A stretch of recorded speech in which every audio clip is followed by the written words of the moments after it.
بسم اللہ الرحمن الرحیم۔ حضرات جو پیش کرنا چاہ رہا ہوں، جہاں پہ ایک بڑا مشہور و معروف ایک شاعر گزرا ہے فارسی زبان کا، شہریار کے نام سے، اور 60s اور 70s میں، جب 60 کی دہائی میں، جب اس وقت نہ ویڈیو کیمرے اس طرح سے عام ہوئے تھے، نہ تصویریں عام ہوئی تھی، سن رکھا تھا کوئی شاعر ہے، اور اس زمانے میں اتنا مشہور بھی نہیں تھا، تبریز کا ایک شاعر تھا شہریار، اس نے کچھ کلام کہا امیر المومنین کی شان میں۔ آغا مرعشی نجفی جو بہت بڑے آیت اللہ گزرے ہیں، حرم معصومہ قم میں نماز جماعت شروع کرنے کا شرف ان کا ہے۔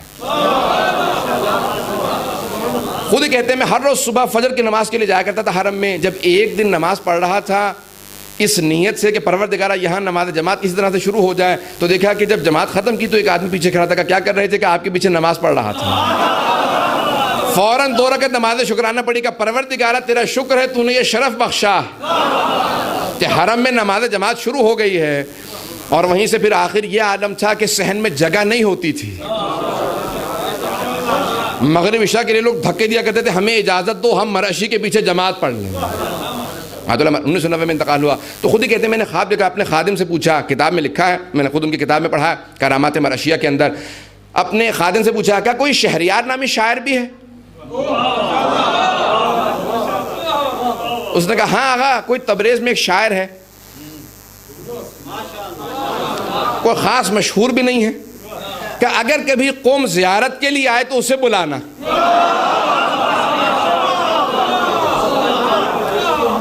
اگر کبھی قوم زیارت معصومہ کے لیے آئے نا تو اسے بلانا۔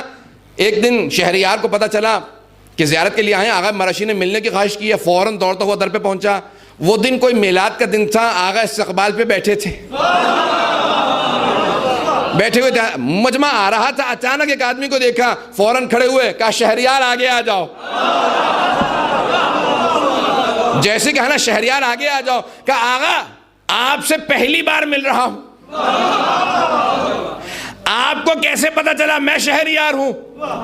کہا کیا تیرا یہ کلام نہیں ہے؟ انہوں نے کلام سنایا، قصیدہ سنایا فارسی زبان کے اندر، جب جیسے قصیدہ سنایا کہا یہ کلام آج تک نہ میں نے پڑھا، نہ سنایا، نہ چھپوایا، یہ آپ کو کیسے پتا؟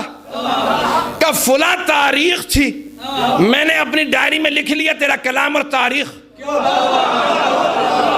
میں نے خواب دیکھا کہ مسجد کوفہ ہے، مولا امیر المومنین خود سے مسند نشین ہے، دائیں طرف عرب شعراء ہیں، بائیں طرف فارس کے شعراء، عجم شعراء ہیں۔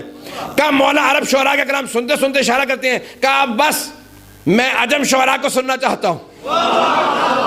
کہا اتنے میں بیٹھے بیٹھے دیکھتا ہوں کہ تو آیا، تو نے آ کے اپنا کلام سنایا، یہ کلام تو نے سنایا، میرے مولا نے ابا اتار کے تجھے دی، کہ شہریار مجھے تیرا کلام بڑا پسند آیا۔